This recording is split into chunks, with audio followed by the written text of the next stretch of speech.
Hey guys, it's Rhett from the 100 Acre Wood Highlands. This is part of our Highland Coup Care series. Today we are talking about Highland basics. I know that some of you guys grew up on farms, you live on a farm now, you raise Highlands, you know way more about Highlands than I do, but there have been a ton of subscribers just in the past month or so, and many of them don't know much about cows. They don't know much about Highlands, and so today we're going to talk about some of the basic Highland terminology, some of the basic Highland care needs, and give us a broad overview of what we do here on the farm with these cows. Let's check it out.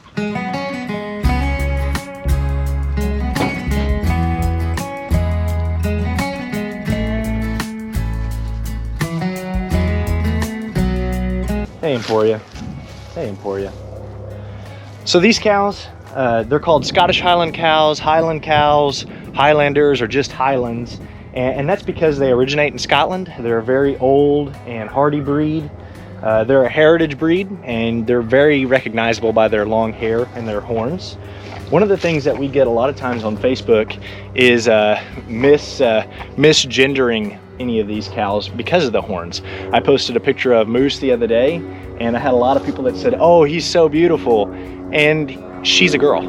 And some people just think that's because it has a horn, it means it's a boy, but that's not true in Highland cows. Both the male and female have horns.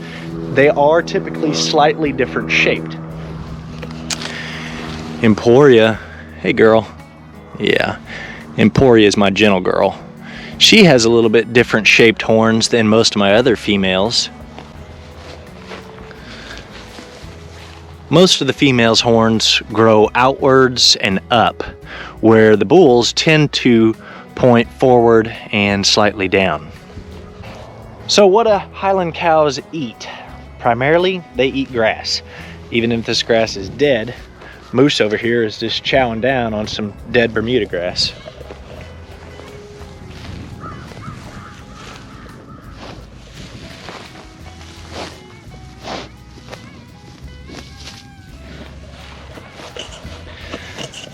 So our cow's primary diet is going to be grass or forage of some type. Cows can eat a lot. They can eat 2 to 3% of their body weight per day. And so during the summer, we have lots of pasture ground where they eat Bermuda grass. We plant a little wheat in some of these fields for the winter time. They'll browse on tree limbs. They'll eat to their heart's content out there. And there's something known as a stocking rate, and it is basically a formula for determining how many cows can you have based off of your pasture area. And it's kind of different depending upon the quality of the grass, the amount of rainfall that you get. But as a general rule of thumb around here, I use 2 acres per cow. Knowing how much they eat or what percentage of their body weight they eat each day also helps us determine how much hay we need each winter. So even though Moose is over there chowing down on some of this dead Bermuda grass, we have bales and bales and bales of hay that we had cut off of our own pasture here. Plus we purchased what we couldn't get from our own bales, and I'll be showing you guys that in a different video.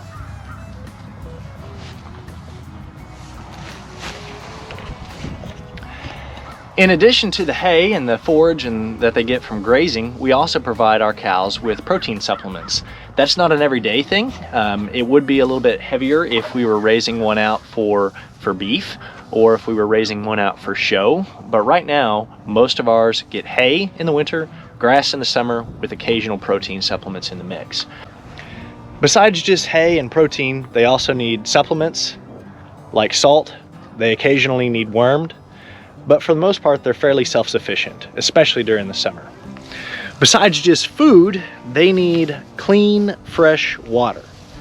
So here on our farm, we have a couple of different water troughs. That one I'm refilling right now. It's getting pretty low. We have one on the outside of this barn in the shade, and we have one on the other side of this barn that they can access from the inside. There's different kind of self-watering systems that will refill these troughs automatically, but cows will drink a lot of fresh water each day depending upon the temperature, the size of the cow, and whether or not they're producing any milk or not. Besides these water troughs, we also have one big pond and 4 fairly small ponds. The water in those ponds isn't necessarily as good as fresh, clean water out of the well, but it can't really stop them from drinking it either. So on our place, they're getting fresh water out of the troughs, and you'll also find them drinking water from the ponds too. Highlands are social animals. They need to be part of a herd. They have a pecking order. These two right here are kind of squaring off a little bit. But a herd or a group of Highland cows is actually called a fold. I'm pretty guilty of calling it a herd a lot because that's what I called our cows when we were growing up. It was a herd of cows, and so I say that a bunch, but technically a group of Highlands is called a fold.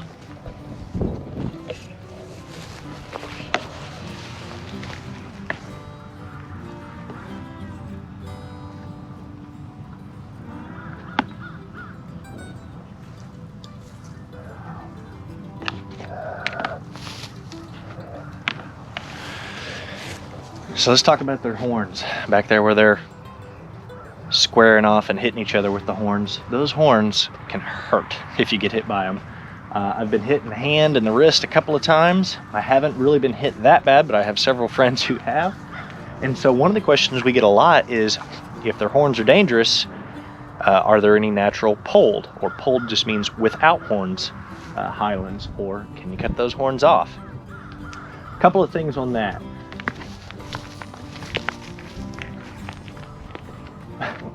With purebred Highlands, there are no naturally polled cows. I have seen some Highland crosses that were crossed with other breeds that resulted in a cow that had long hair and looked kind of like a Highland, but it didn't have horns. People can dehorn cows. We don't dehorn any of our Highlands. That's part of what I think makes this breed so majestic looking and so awesome. If I wanted a cow that didn't have horns, I'd purchase something different. I do follow another farm on Facebook that has a older bull who had to have its horns cut off, and that was because it broke one in a fight.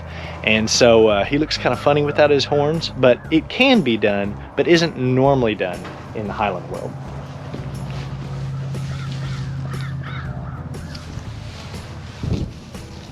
Hey Bernadette. Hey. Bernadette's horns kind of curve almost backwards. A little bit different shaped, slightly, than some of these other cows. Another fairly common question we get is, do these cows need shelter, man-made shelter of any sort? Behind me is our very old and very beat up three-sided barn. And so we've got some troughs built into this open side of the barn. I've put up some temporary corral panels for catching them and keeping them locked up when I need to transport one to a vet or something else like that. But this provides a little bit of shade for them. Occasionally in the summertime, I'll find some of the cows in the barn underneath the shade, laying down in the dirt in there. But for the most part, unless I'm feeding them currently in there, they don't go in there. Now, in the summertime, they do spend a lot of time in the shade. So it gets pretty darn hot here in Oklahoma. I've got friends that raise Highlands in Texas and Louisiana and Alabama and other hot places, but they do need shade. We have down by our big pond a long, dry creek bed that I'll find the cows laying in the summer a lot of the time, more often than I find them here underneath this barn, because in that shade of the creek bed, they've got easy access if they want to go get in that water. They got a little bit more airflow. When they're in here, they'll have some shade, but they typically don't have the airflow. And my old barn, you can see the skylights are busted out of it from a big hailstorm we had earlier this spring. That is on my to-do list, but it is way down at the bottom right now. In the wintertime, these cows actually do really, really good. That's where this long hair comes in super handy.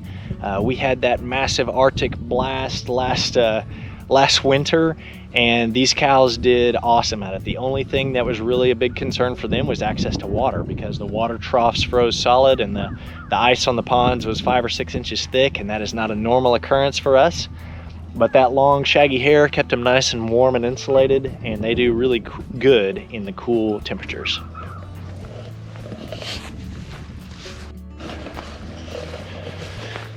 So while that long hair does keep them warm in the in the winter time. They do shed it a little bit during the summer, and they'll find all kinds of different scratching posts. Like number 26 here was just scratching herself on this grain drill implement. But they scratch themselves on cedar trees. A couple of them will let me get up close to them and brush them.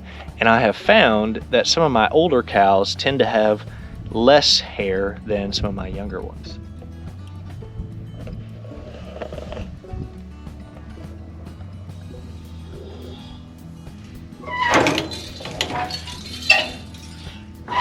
That's a good scratching post, huh?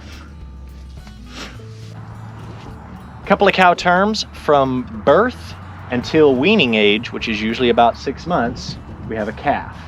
Right behind me is number 26 calf.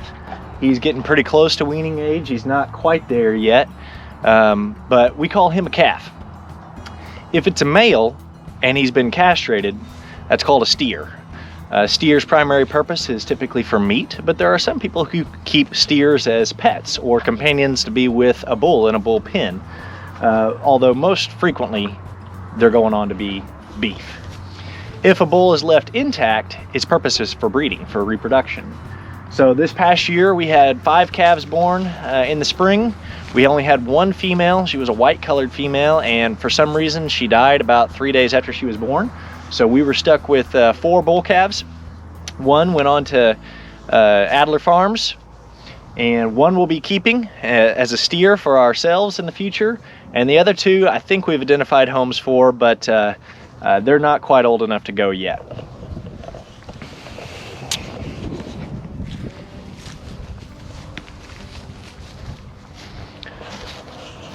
A heifer is a female cow that has not had a calf yet. So Emporia is a heifer, and we purchased her at about 6 months old. She is now close to breeding age. With Highlands, they typically are not bred until they're 2 years or older. And part of that reason is because they're a slower maturing breed, it takes their body size a little bit longer to reach that full mature size to have a calf. Once a heifer is bred, she'll be pregnant for 9 months, and after she gives birth, she's known as a cow. So cows and heifers are mostly what we have here right now on the farm. Our bull, so our intact male, is over at a different farm a couple of miles away. He's over there with some other Highlands, and we'll probably be getting him back in the next month or 2. Momentous is his name. He's a registered Highland bull out of Missouri, and we're excited to see what kind of calves we get out of him in the future. One thing I talk about sometimes on my videos are registered Highlands and unregistered Highlands. Here on our farm we have both. We've been slowly adding to our registered side of our fold, but most of our original ones and most of the ones that we have that are adults right now are unregistered. And sometimes we get questions about that. One of the easy comparisons that I could maybe give you is in like dogs. Let's say you wanted to buy a registered boxer. You would know that both of that puppy's parents were boxers, its grandparents were boxers, and as far back as people are keeping track of its pedigree, that all of its bloodline are boxers. And you might want to know that for show characteristics or for competition, or just because you know that you want a boxer and not a mix. That doesn't mean that you couldn't go get a boxer puppy that looks exactly like a registered one that maybe has some other breed in its genetic makeup. Same way with these Highland cows. Penny behind me, not registered. Looks like a Highland cow to me. She got long hair, she's the right color, she has horns, but there's no papers on her. So there's not any way for us to know back in her pedigree if there wasn't an Angus or some other crossbred cow in the mix in there. And of course, we only know in the registered breed, and when I talk about registered breed, I'm referring to the American Highland Cattle Association. We only know its pedigree back to, the last 70 years or so for most people. Some people can trace their pedigrees further back through the Scottish Highland herd books or the Canadian herd books, but people are keeping track of that record. And of course, we don't know what was in that pedigree back before we started keeping record, but it allows us to but purchasing a registered animal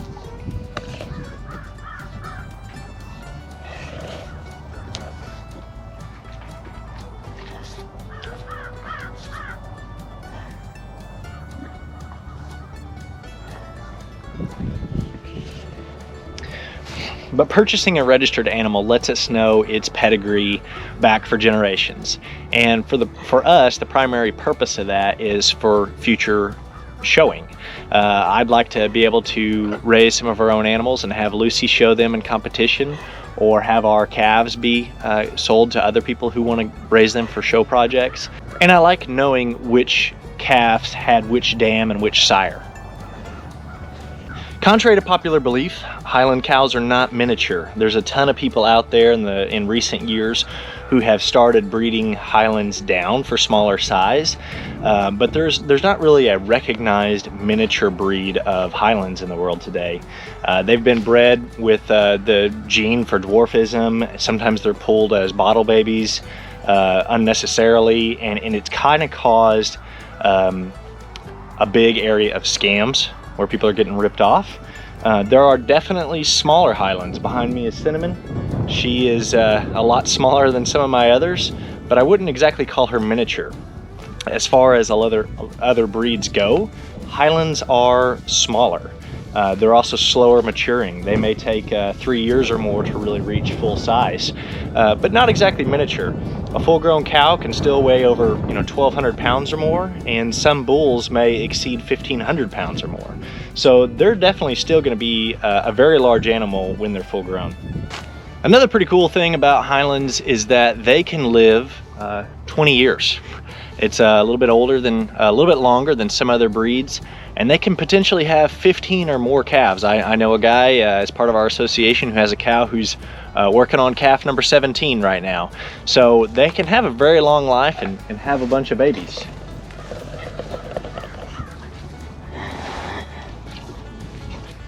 So guys, that's a little bit about basic Highland terminology, some basic Highland care. We're going to be coming out with some more videos about what are those protein cubes I keep on talking about, what kind of supplements do we give our cows, and some other topics like that. So if you haven't found us before, you can look us up on Facebook and Instagram by searching 100 Acre Wood Highlands. Thanks for subscribing, and we'll see you guys on the next video.